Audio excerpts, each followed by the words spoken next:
Ashley Mascarello, an attorney here at Goodman Law Group, and welcome to Coffee Chat. Today, I wanted to briefly talk to you about a remedy for violations of your governing documents that a lot of people forget about.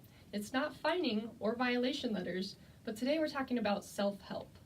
Now, when I say self-help, I mean the association's authority to enter into a lot or unit and cure whatever violation that exists on that lot or unit.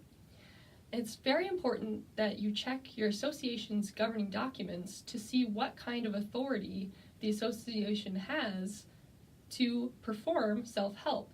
Not every CC&Rs provides for this remedy, so double check on that first.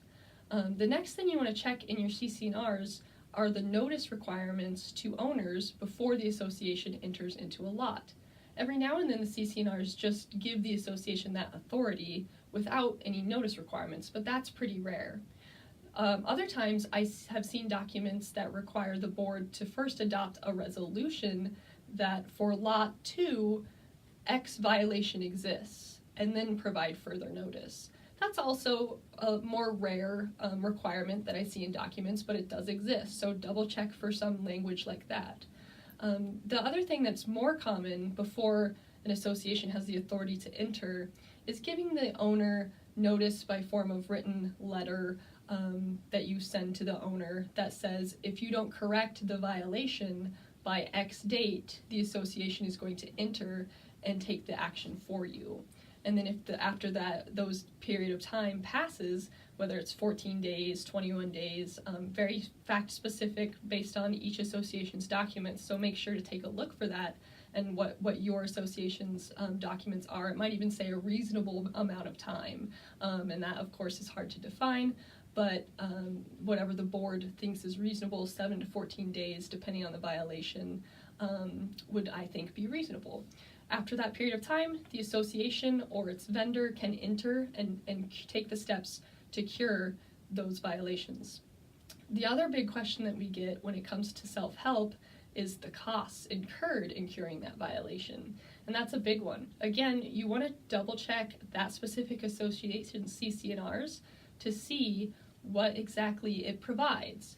The best kind of language that we're excited to see in the self-help world is that a sentence right in the CC&Rs that says the costs of self-help or the costs incurred by the association taking these corrective steps shall be assessed to the offending owner and is secured by the association's assessment lien and may be collected upon as provided in the CC&Rs, which means the owner is both personally obligated to pay those costs, but also the association may foreclose on those costs, assuming it's a foreclosure-eligible account under the state statutes.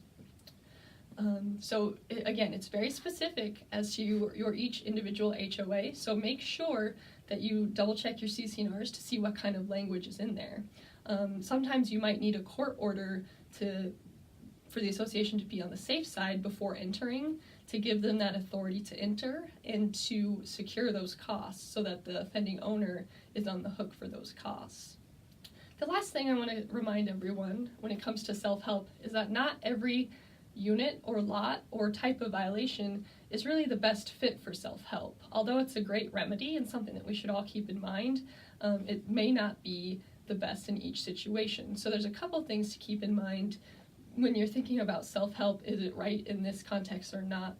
The first one I like to think about is whether the lot or unit is vacant. Obviously, if it's vacant, that makes it a lot easier to have the association or the vendor go in and take whatever action is necessary. If it's occupied, you want to ask yourself, is there a high chance of confrontation here?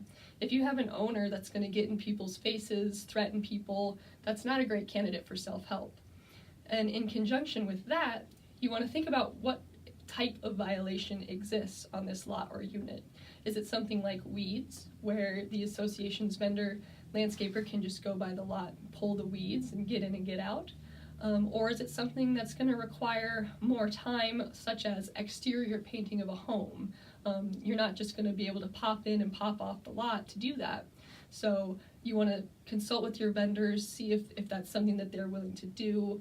We've had associations who set up agreements with the owner, eventually in the landscape company, to go and pull the weeds if it's some sort of situation where the owner can't be there or is unwell and can't perform. So self-help can really be beneficial in getting the association the results that it wants in curing the violations. But be sure to check each association's governing documents to make sure that self-help is the right fit for that association. And that's what you need to know.